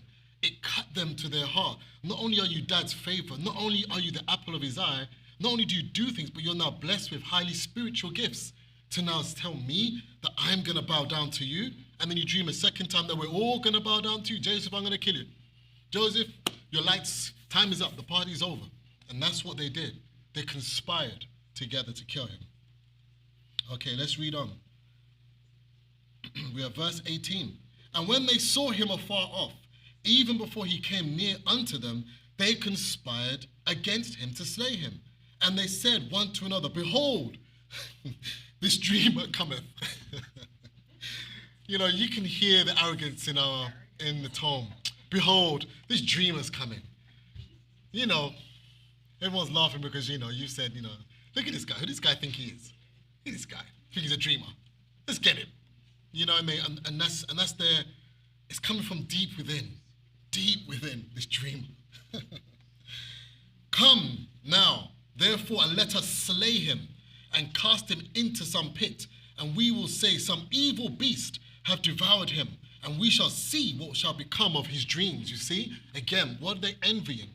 What are they speaking perpetually about? His dreams, his gift. Because it hurt them, he said something that is going to happen at his young, tender age of 17 years old. This is going to happen, and they didn't want me to bow down to you, never. The arrogance, the pride, the ego, and that's what he said, the vanity. And they're saying, look, then when we kill him and put him in the pit, we'll see of his dreams. Look at that. Look at that. That same, what was that? What would motivate my brother to want to kill me and put me in a pit and live with that? We saw and we heard from Priest Doreen, even from the beginning of Cain and Abel. Look what happened. Cain, your brother's blood is crying to me from the ground. He's there and he's calling to me. You killed him. Why? Why you do that? Because of envy. Why did they kill Tyree Nichols? Same thing. Envy, jealousy, pride. Maybe he was too good looking. The guys in, you know, children of Jacob, they're rough. You know, they've been through a few wars. Tyree Nichols, slim, build, looking good, driving a nice car. Oh, he's talking, I think he's talking to my girlfriend. I'm going to beat the hell out of him and send her all the pictures. I'm going to kill him. Same wicked spirit. That spirit. That's not what we ought to do. Let's read on. And Reuben heard it. Who is Reuben? The oldest. Heard it, and he delivered him out of their hands and said, let us not kill him. So if he delivered him out of their hands, he went and he rescued him because they grabbed a hold of him. They said, come here, boy. Your time's up. But Reuben had to say, no, hold on. And Reuben heard it and delivered him out of their hands and said, let us not kill him. And Reuben said unto him, shed no blood, but cast him into this pit that is in the wilderness, and lay no hand upon him, that he might rid him out of their hands to deliver him to his father again. Don't kill him. Just put him in a pit, cover him up. He'll die anyway. Maybe some scorpions down there, scorpion units down there, something's down there. They're going to deal with him. Maybe he'll suffocate and die. It's a tragic story. But look, they were all conspired together. It was more than one of them. They all did it. So they all were witnesses to the crime. And who never put their hand on you is still guilty, because he stood by and they didn't do nothing. There is guilty, and the law is that. You can be charged, you can go into prison for life. If you witness a murder and you didn't intervene or call authorities, if they find you, you can face the same charge. By association, what's it? There's accessory to murder, yeah. Same thing. So you're just as guilty. So they all had to work together on this one. Wow, that's imagine it and just read it. Excuse me. And it said in verse 23, and it came to pass when Joseph was come unto his brethren, that they stripped Joseph out of his coat of many colors that was on him. And they took him and cast him into a pit, and the pit was empty. There was no water in it. And they sat down to eat bread, and they lifted up their eyes and looked, and behold, a company of Ishmaelites came from Gilead, and their camels bearing spicery and balm and myrrh, going to carry it down to Egypt. So they cast him into the pit. Well done, boys. I feel good. You hungry? Yeah. What do you feel like? KFC? Yeah, man. What else do you feel like? Some burgers? Yeah, let's do it. You got some wine? Let's toast, man. Oxtail. Wow, you're rich. Some lamb, and let's eat full. Let's sit down, because that was a hard job digging that pit to kill our brother. Just listen to it.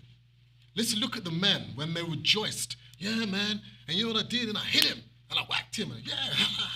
And they're rejoicing. I'm sure if there was someone with some wine, they'll be drinking too. They'll toast each other. Listen to that same evil spirit amongst the children of Israel and Jacob. That's what we don't want. Let's read on. And Judah said unto his brethren, what profit is it if we slay our brother and conceal his blood? Come, and let us sell him to the Ishmaelites, and let our hand be upon him, and let not our hand be upon him, for he is our brother and our flesh, and his brethren were content. You see, someone, again, had sense. So again, he may have seen, he didn't put his hands on, still guilty. So he worked out, how can I soften this for my conscience? My conscience has got to be clear. Okay, so we leave him in the pit, he still be blood upon us. But if we give him away, then maybe use him. Okay, it's not so bad.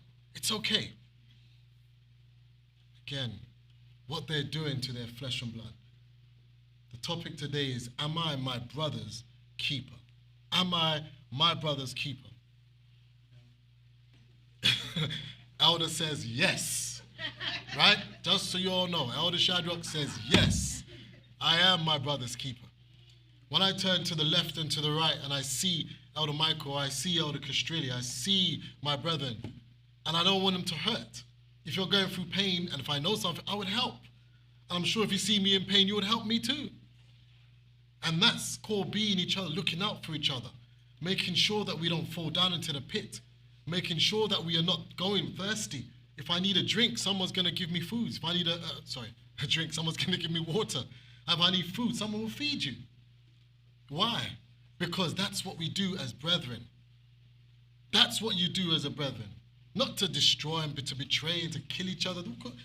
Look, our fathers have been doing it. Look at Dathan and Korah and the company of Abiram. Didn't they not do that to Moses and Aaron? And the 250 princes, they turned on him. Moses, let's kill this guy. Let's kill him, make us captives, go back to Egypt. That's what they wanted to do. Moses had to fall down on his face, and Aaron, and pray to God of Israel, please, these people, there's too many of them. Why you want to kill each other? For what? What's the purpose? Judah said it. What is it going to profit us to kill him? It's worse. And let's read on. Then they passed by Midianites, merchantmen, and they drew and lifted up Joseph out of the pit, and sold Joseph to Ishmaelites for 20 pieces of silver. And they brought Joseph into Egypt. And Reuben returned unto the pit, and behold, Joseph was not in the pit. And he rent his clothes. And he turned unto his brethren and said, the child is not, and I, whither shall I go? So some had a conscience, some didn't. Some said, kill him. Some said, sell him. One said, okay, put him in the pit. Now Reuben's come back. Where is this boy? Oh, I didn't really want to kill him. What's going on? Now the grief has overcome him. You don't know where that body is. How will you not go back to your father? What are you going to say to him? What did you do? Let's read on. And they took Joseph's coat and killed a kid of the goat and dipped the coat in blood. And they sent the coat of many colors. They brought it to their father and said, there, this we have we found. Now know whether it be thy son's coat or no. And he knew it and said, it is my son's coat. And evil beasts have devoured him. Joseph is without doubt rent in pieces. Look at the story that they've told, man. To an old man. Imagine sending that to your dad. Well, an old man, you're going to tell him his heart's going to go. Everything's going to fail with him. This is my son. My favorite son. The son I love. The son I made this coat with my hands. I stitched it together and I dressed him with it because he was the son of my old age. I love him. You're telling me he's been rent into pieces. Do you understand what rent into pieces means? Like rent, torn limb from limb. So what do you think? And I'm just going, what do you think his father felt when they said those words to him? Maybe the feeling, my son was torn. Was he screaming? Was his arm? How did his arm feel? How's his heart? His body's ripped. How do you think Tyree's mother felt when she watched that video, and only knowing that just down the road she couldn't hear her son screaming, and she saw the video of the face being kicked in, and still trying to call for his mum? What do you think the father felt? They felt just that. Every strike they felt. And we would. That's why we don't do these things to each other, because we are spiritual people. As Elder Shada could talk, this is a spiritual organization. If you hurt, I'm going to feel it. If this happened, we're going to feel it. Because we're connected. We held on to the rod. We shared the same one spirit. It's not multiple spirits. As Priest Dorian said, it's not three gods. It's the same God of these men, of Abraham, Isaac, and Jacob that we serve. One spirit. So if you feel hurt, I'm going to hurt. If you're going through trouble, I'll probably feel it too. As with our elder, he'll feel it. And it's heavy. So understand that when you see what happens to that young man, that's an example we never ever want to follow. And what we should do is stand against such things and say that will never happen to us, or we won't devour each other like that. Because they devoured that man's life. How old is he? 20, 30 years old? 30 years old, cut down. Cut down. He had no wife, he had no children, he has no hope. Done. It killed him. His mother is supposed to be buried by him. The mother is burying her son. In this instance, Joseph is thinking, could you imagine? Jacob, can you imagine what he's thinking? Let me go look for my son's body. I'm going to bury my own son's body. Just understand when we say, am I my brother's keeper? Yes, we are. If I see you walking and the car's coming, I'll drag you right back. Why would I let you go? That's an evil spirit. Let's read in. But the Lord was with Joseph and showed him mercy and gave him favor in the sight of the keeper of the prison. See? Innocent blood. I'll finish it. And the keeper of the prison committed to Joseph's hand all the prisoners that there were in the prison. And whatsoever they did there, he was the doer of it.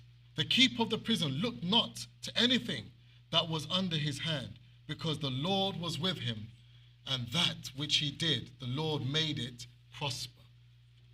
So thankful to the God of Abraham, Isaac, and Jacob, that even though his brothers had turned against him and sought to slay him, kill him, put him into the pit, even make up the story to damage and maybe give his father even more hypertension, and all of these things, yet still, the God of Israel guided his hands, and we know the story. All the way until now, they had to now come and sojourn into Egypt, and they did bow before Joseph. But Joseph, even in that time, he knew them. Now look at the flip side. He knew them. He didn't say, right, I remember you. Because he looked Egyptian, right? They didn't recognize him. He could have said, yeah, I remember you slapped my face real hard. You kicked me. You dug the pit. You ripped the clothes off me. You rent my clothes. You pushed me in the pit hard and you used your foot. You didn't bring me no food or water. He didn't do none of that. He didn't do it. Yet still he turned around and he showed them compassion. He showed them mercy. In fact, he went and embraced them and hugged them. Oh my God, could you imagine the feeling? Could you imagine that feeling? Could you imagine if those 5 officers turned and said, hey man, I don't know man, come man, I don't know man. Let's hug him up and all these things. Let that be on the actual camera for a change of us killing each other. But it wasn't. And it's again, because Joseph chose to be led by the God of Israel, by the Spirit of our Father. And also to understand that I'm not going to kill you, my blood, my flesh. We are born of the same Spirit, which is even more powerful than the flesh. The flesh dies, the Spirit doesn't. So if we share the same Spirit of the God of Abraham, Isaac, and Jacob, even the Spirit of truth, the killing and the envy and hating of one another should be non-existent. It should be non-existent. There should be no, I'm going to get him back. I'm going to set him up. That shouldn't be in the forefront. Why is it there? Then you should now think about Cain and why Cain didn't say to himself, my offering wasn't accepted. Something I did was wrong. Something. I might not know what it is. I might not agree. Something I did was wrong. Let me try to fix it. He didn't. He said, I'm going to kill you instead. I'm going to kill you instead. Like the God of Israel wouldn't see. Again, the Spirit. And Elder Michael said it correctly. Possession. Because now you come back to yourself. You don't know what you did.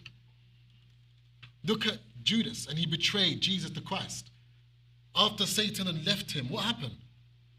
What did I do? Oh, let me give you back the 30 pieces of silver.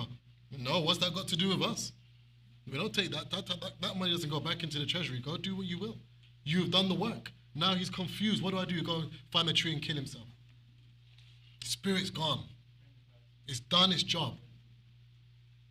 And that's why taking into account of who we are as a people, number one, is very important. As brethren, as friends, family members that are here even, and knowing that you've got my best interest at heart. I can say that when I look at Elder Michael, Elder Andel, Elder Freddie, the guys in the council, where's everybody? I can't see that. Elder Castrilli, Priest Doreen, Priest Kirk, who else? Oh, there she is. Elder. What? I did. Elder Freddie. Who else? Who did I miss? No one. No. Elder Michael the first. He's the dissension. So I look the closest to me and say, wow, truly the God of Israel has given me a brotherhood. Do you understand what I'm saying? I spent millions of hours on the phone with Elder Andel. Millions of hours sitting and speaking with Elder Michael. Do you see what I'm saying? And it's not because they're there to make me better, to make each other better. We're there to... Elder Michael might say, no, Priest Tyrone, you're wrong. I'm saying, right? Not literally like that. It's not. And they'll be like, what? I'm like, you sure? I'm like, yeah. Oh, okay. I'm not going to say that, Elder Michael, you watch. When he comes in, I'm going to pull the mat from under his feet. No. I'm not going to do that. I love Elder Michael. He says, yeah, right, don't listen to him. You know what I'm saying? It's because you know why? Because I know in the end he has my best interest at heart. He does. And all the council, and all the brethren. And that's how we have to be, to have each other's best interest at heart. My goal is for you to succeed and to win. If you win, I win. True? If I become a millionaire, what happens in here? Oh, no, don't say that. Don't say that. You won't see me again. Of course you will. Of course you will. I'll be the first one here. But when that happens, we all succeed. We do. We all succeed. We all, we're able to learn and grow up. If you become a CEO of a company, now you can employ brethren. Now brethren can use you as a reference. You begin to elevate. You become self-sufficient. If you become a member that's of parliament, in government, you're able to now to influence government structure to help the nation and our brethren grow just like the other nations do. Exactly the same thing. But that's looking out for each other. That's a goal. That's a purpose in mind. I want my brethren to be successful. I don't want you to struggle. I don't want you to be in a pit. I don't want you to be killed. I don't want you murdered. I want you to succeed and to excel. And that's something that all of us have to have from within us and want it to happen. And want that, really want that to happen. Because that's the unity of Israel. Because in Galatians 5, what did it say? If you want, fight and bite each other. and destroy each other. Let's read it. Let's go there quickly then. It's in the book of Galatians chapter 5.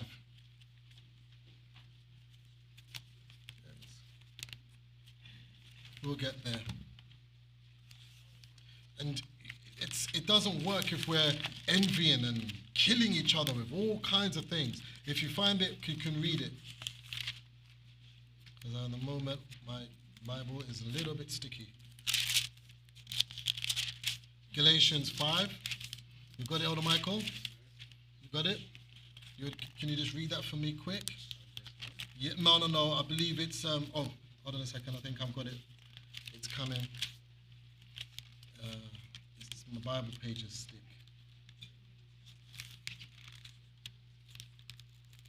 Okay. It's okay. I've got it. Okay. And I'm going to read Galatians 5. I'm just going to take you back from verse 13. And it says, "For brethren, ye have been called unto liberty. Only use not liberty for an occasion to the flesh, but by love serve one another." Brethren, to serve one another. And it goes, "For all the laws fulfilled in one word, even in this, thou shalt love thy neighbor as thyself." Do you understand what that means? That means you say, okay, all I got to do is just love and that's it. I don't keep the law. No. If you love the God of Abraham, Isaac, and Jacob, you'll keep the law. If you love your brethren, you're going to love them as you love yourself. That's what it means. It means everything you do, you understand your brethren is involved. You cannot keep the Passover feast by yourself. You can't serve the God of Israel by yourself. You can't go to his altar by yourself. There has to be brethren in there. I'm coming to you, Colin, if your hand's up. Not yet. Okay. One, okay. And I'll read on. Verse 15, it says, "But if ye bite and devour one another, take heed that ye be not consumed one another." If you bite, shall I read it again? "If ye bite and devour one another, take heed that ye not be consumed of one another." Do you see what I'm saying? Like, just think about that. When we're fighting, or you're fighting your own brethren, it's like fighting yourself. When I'm stoning, you're stoning your brethren, you're stoning yourself. Because why? That same brethren shares the same spirit, baptized under the same way like you, held the same rod like you, prayed the same way like you, called upon the same God as you. Those 5 men are all Christians, and they're all going to go and celebrate and say, "Thank you, Jesus, for killing another man who probably was a Christian." You see what I'm saying? That's them. But we serve the same God. We serve the same God. When I go on my knees and pray, I call the same God. When Pansy goes on her knees and prays, the same God. When Jennifer does, the same God. So then how can we now bite and kill each other and say, I serve the same God? It makes you hypocritical. And that's what ought to be so. We are the best people in the world. I didn't hear no amen or hand clap. Maybe we're not. Oh, you do? Okay, good. Okay. Maybe some think so. Okay, but I'll tell you, we are the best people in the world. If you didn't know, and those on Instagram, on what was filming on Facebook, Instagram, and YouTube, we are the best people in the world. Israelites, not Hebrew Israelites, not all these other things. I'm talking about Israel, us here at the Israelite Nation Worldwide Ministries, and in our branches worldwide. Because why? We keep the law. We keep the statutes, the commandments, and the judgments together. We've seen our Father do great things for us. We've seen our Father raise up the dead. You don't think so? Oh, yes. There are those that's been at death's door, and brethren have come together and prayed, and they have lived. Oh, yes. Speaking of the branch I came from in the UK, they know. And we've seen the miracles of our God. We've seen brethren come back from near-death sicknesses, disease, fatal car crashes. That could have been it. He's there. You're driving on the highway, there's black ice, you don't see it. Oh my gosh, my car's going left to right. I'm praying, I'm like, God of Israel, please, if this today is today, but please, not today. Because that black ice is serious. I'm like, whoa, and I'm doing 120. They're on black ice. I'm like, okay, ease off the acceleration. 100, I'm still too fast. I'm still going. Ease off the acceleration. Back to 70, okay, stay there. I don't care if they're bibbing me, but everyone's slowing down. That's the God of Israel. That's not by might. As he says, it's not by might, nor by power, but it's by my spirit. Whose spirit? The God of Abraham, Isaac, and Jacob, the spirit of truth. Not by my physical hands, because my physical hands will say we're just about to crash right now. But the Spirit of God will lead and direct us and help us so that we get to our destination.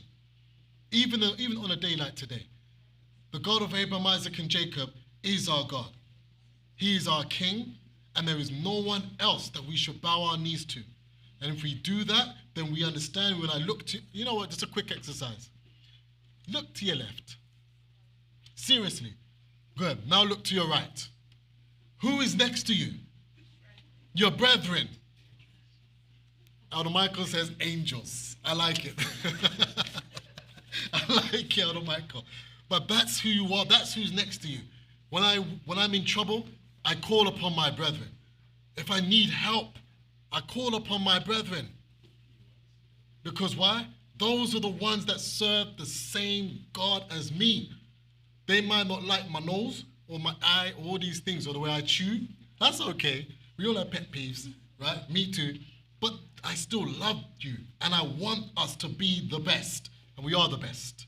Doesn't matter what other nations say, the Israelite nation worldwide ministries is the best people on earth and the true children of the God of Abraham, the God of Isaac, and the God of Jacob. Remember who we are. We are brethren. Let's love each other. Let's always remember each other, not forget each other, but try to live together in peace, truth, and also harmony. Love you all, brethren. I love Elder Michael even more because, I'm going to love Elder Michael. He's getting up there in the age. And where's my Elder Castrilli? There he is, over there. But I love you all. Have a great day. May the Spirit of our God always be with us. Peace. Praise ye the Lord. Praise God in his sanctuary. Praise him in the firmament of his power. Praise him for his mighty acts. Praise him according to his excellent greatness. Praise him with the sound of the trumpet. Praise him with the psaltery harp. Praise him with the timbrel and dance. Praise him with the string instruments and organs. Praising, oh my God, my deliverer. Praising, oh my Father in whom I trust. I exalt thee and lift your name, oh God. And for thy goodness and mercy we bless thee.